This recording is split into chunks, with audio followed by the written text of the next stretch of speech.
नमस्कार, ये आकाशवाणी है। अभी आप यारमता सिंह से समाचार सुनेंगे।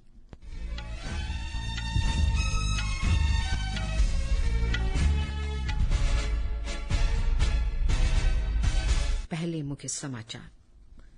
लोकसभा चुनाव के 5वें चरण में आज 6 राज्यों और 2 केंद्र शासित प्रदेशों के 49 लोकसभा क्षेत्रों में मतदान हो रहा है। लोकसभा चुनाव के शेष 2 चरणों के लिए राजनीतिक दलों के वरिष्ठ नेता अपनी पार्टी के लिए समर्थन जुटाने जनसभाएं और रोड शो कर रहे हैं।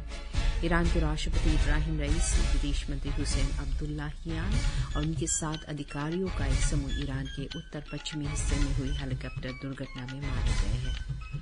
जापान के कोब में विश्व पैरा एथलेटिक्स चैंपियनशिप में दीप्ति जीवन जी ने महिलाओं के 400 मीटर T20 स्पर्धा में विश्व रिकॉर्ड तोड़कर अपना पहला स्वर्ण पदक जीता। अब समाचार विस्तार से। लोकसभा चुनाव के 5वें चरण का मतदान जारी है। आज 6 राज्यों और 2 केंद्र शासित प्रदेशों के 49 निर्वाचन क्षेत्रों में वोट डाले जा रहे हैं।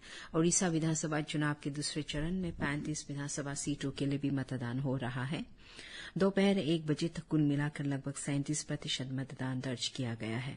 लद्दाख में 52% से अधिक, पश्चिम बंगाल में 48% से अधिक, उत्तर प्रदेश में 39% से अधिक तथा झारखंड में लगभग 42% मतदान की खबर है।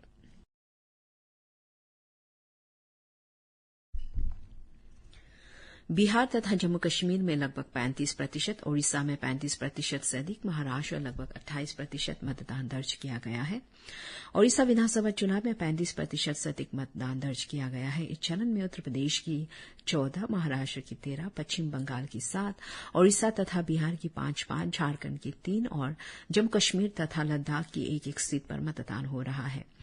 आज ही झारखंड की गोंडे सीट और उत्तर प्रदेश की लखनऊ पूर्व सीट पर उपचुनाव हो रहा है। मतदान सवेरे 7 बजे शुरू हुआ और शाम 6 बजे तक चलेगा। हमारे संवाददाता ने विभिन्न निर्वाचन क्षेत्रों का दौरा कर खबर दी है कि मतदान केंद्रों पर मतदाताओं की लंबी कतारें लगी हैं। महिलाओं और युवाओं में विशेष उत्साह देखा जा रहा है। इस चरण में 695 उम्मीदवार चुनाव मैदान में हैं।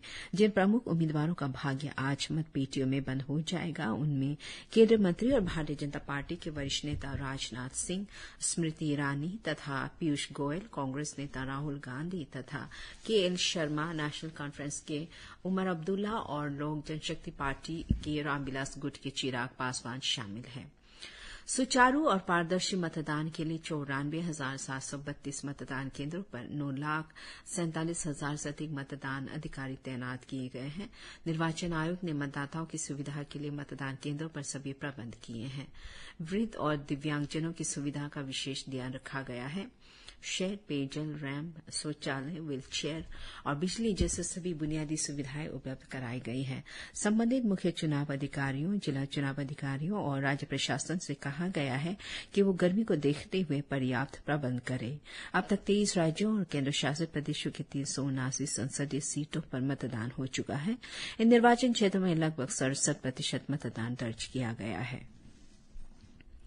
लोकसभा चुनाव के शेष 2 चरणों के लिए प्रचार तेज हो गया है। राजनीतिक दलों के वरिष्ठ नेता अपनी पार्टी के लिए समर्थन जुटाने के वास्ते जनसभाएं और रोड शो कर रहे हैं।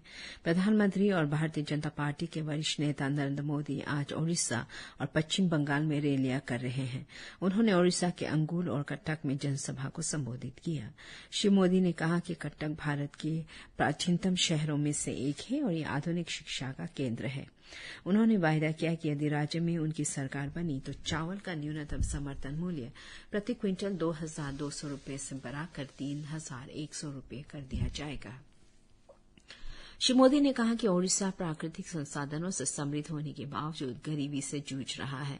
उन्होंने आरोप लगाया कि बीजू जनता दल के शासन में ओडिशा के खनिज और संस्कृति सुरक्षित नहीं है। श्री मोदी ने नवीन पटनायक सरकार पर आरोप लगाया कि उसने अपने पिछले 24 वर्ष के शासन में किसानों और युवाओं के कल्याण के लिए कुछ नहीं किया।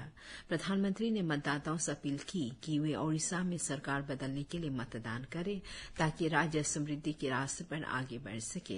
श्री मोदी ने आज सवेरे पुरी में 2 किलोमीटर लंबे रोड शो का नेतृत्व किया।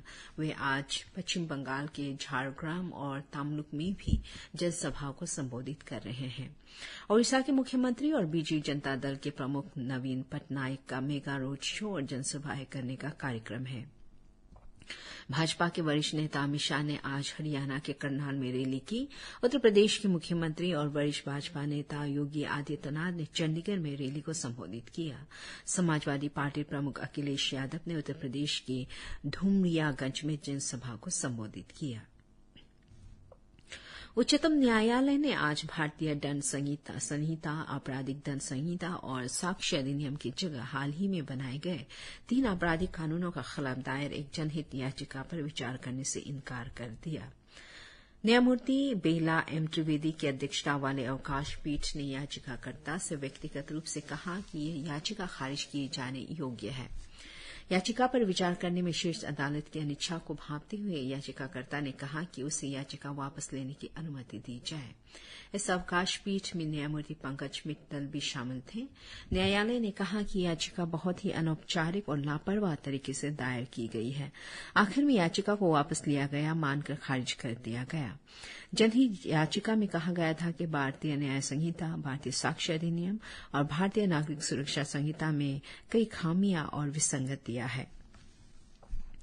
भारतीय आयुर्विज्ञान अनुसंधान परिषद ICMR ने कहा है कि कोवैक्सीन के प्रभावों पर बनारस हिंदू विश्वविद्यालय का शोध पत्र गुमराह करने वाला है और इसमें परिषद का भी गलत तरीके से हवाला दिया गया है।